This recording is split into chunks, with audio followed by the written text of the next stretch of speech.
It stood silent in the woods, forgotten by time. A crumbling house with no windows, no signs of life. Just dust, decay, and darkness. No one had walked through its doors in years. And yet, inside its chimney, they found a body. He was barefoot. His knees were drawn to his chest, his arms pressed to his sides, and his head was tilted down like he'd been trying to crawl through a tunnel that wouldn't let him go. There were no signs of trauma, no screams, no struggle. Only a name that echoed through the trees for 7 long years. Joshua Maddux. They said it was an accident, but nothing about this death made sense. And once you learn what was found and who used to live in that house, you'll understand why no one believes the official story.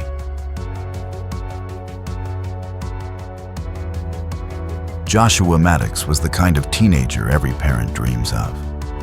Kind, creative, quiet, but never withdrawn. He played guitar, wrote in his journal, and loved walking alone through the woods behind his family's home in Woodland Park, Colorado. He wasn't troubled. He wasn't rebellious. In fact, he just told his sister he wanted to travel the world and write music. Joshua had plans, real ones. There was no reason to leave without a word. On May 8th, 2008, Joshua left the house after breakfast. He told his father he was going for a walk. That was it. He never came back. No phone. No wallet. Just the clothes on his back and a light step out the door. The Maddux family was shattered. His father and siblings launched search efforts, filed missing person reports, and put up posters across the county. But there were no leads, no sightings, no footprints in the woods. And unlike many disappearances, Joshua's case went cold almost immediately. His father never believed Joshua ran away. There were no arguments, no secrets. He simply vanished into thin air. For 7 years, the case remained frozen. No activity on his bank account, no evidence of foul play, and slowly, painfully, the world moved on. Until one day, just a mile away, from where he took his last walk, a demolition crew stepped inside a forgotten house, and what they found in its chimney rewrote everything.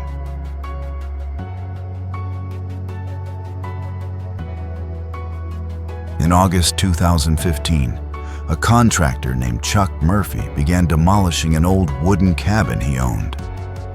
The house had sat abandoned for over a decade, weather-worn, quiet, forgotten by time. He'd planned to turn the land into something new. But as the walls came down, something stopped the crew cold. A smell. Sharp, sweet, decay. When they traced it to the chimney, they found a body, walled inside. The corpse was badly decomposed, but the clothes remained intact. The arms were pressed to the sides, legs pulled up toward the chest, and head first, as if the person had tried to go down the chimney from above. There was no trauma, no stab wounds, no broken bones, no bullet holes. It was almost like he just crawled in and never got out. When dental records confirmed the identity, the town froze in shock. It was Joshua Maddux. 7 years missing, 1 mile from home, in a chimney no one looked into. But something didn't add up. Authorities ruled it accidental. Their theory? That Joshua had voluntarily climbed down the chimney, maybe seeking shelter or as a prank, and got stuck. But that theory fell apart almost immediately. First, Joshua was barefoot, yet his shoes were placed neatly inside the house near the fireplace. Second, the chimney had a steel rebar grate installed just 18 inches from the top, making it nearly impossible to enter from above. Third, The furniture inside the house was untouched, dust undisturbed, no signs of forced entry. The door was locked. If he couldn't get in from above, and there was no way he got in from outside, then how did he end up inside? Some started asking a darker question. Did someone place him there?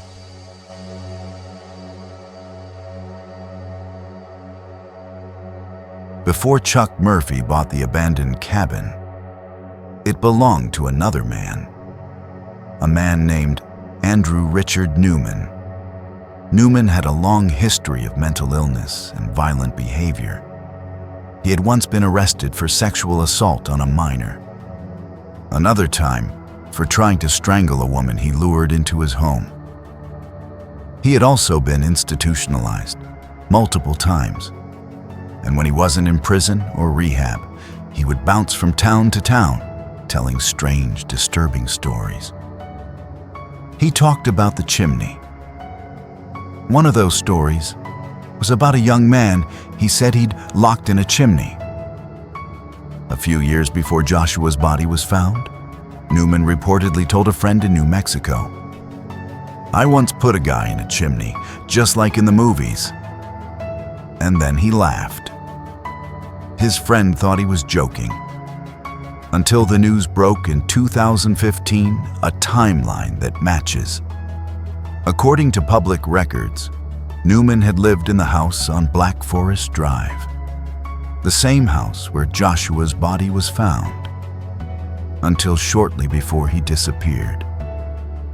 He left town not long after May 2008, the same month Joshua vanished. And when Chuck Murphy bought the cabin, Newman had already disappeared off the grid. But there was never enough.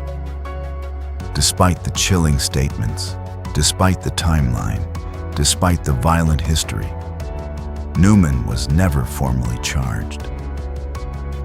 Police said there wasn't enough evidence to link him directly to Joshua's death. No DNA, no fingerprints, no eyewitnesses, only stories. And so the official cause of death remained accidental. But if you ask anyone in Woodland Park, if you ask the people who knew Joshua, or even Chuck Murphy, the man who found his body, they'll tell you the same thing. Joshua didn't crawl in there alone. And if Andrew Newman was telling the truth, if that sick, offhand confession was more than just words, then Joshua didn't die by misadventure. He died trapped in the dark with no one coming, and the person who put him there walked away without a trace. The case was ruled closed, but the silence it left behind never really ended.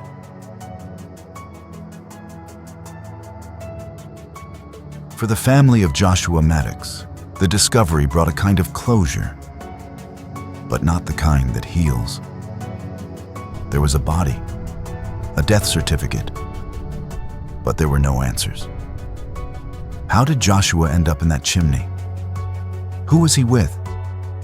And why did it take 7 years to find him, less than a mile from home? Mike Maddux, Joshua's father, never accepted the official ruling. He believed, until his last breath, that someone had harmed his son. In interviews, he spoke softly but firmly. Josh was smart. He wouldn't do something reckless like that. Not without a reason. Not without someone else involved. But the police, short on evidence and time, moved on. The autopsy didn't show signs of assault. No drugs. No blunt force trauma. But it also didn't explain how Joshua's body defied physics.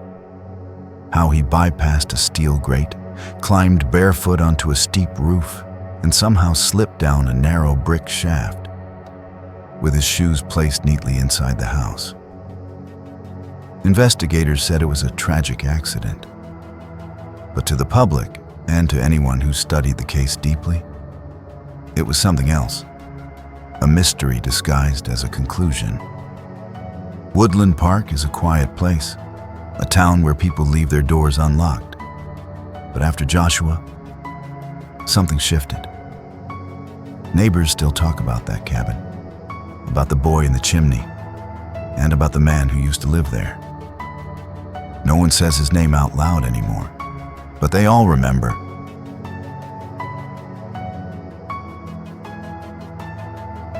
Some mysteries are born from chaos, others from evil. But the worst kind are the ones that sit quietly for years, just a few feet from the truth. Joshua Maddux didn't need to vanish to be forgotten. He only needed to be found in a place no one thought to look.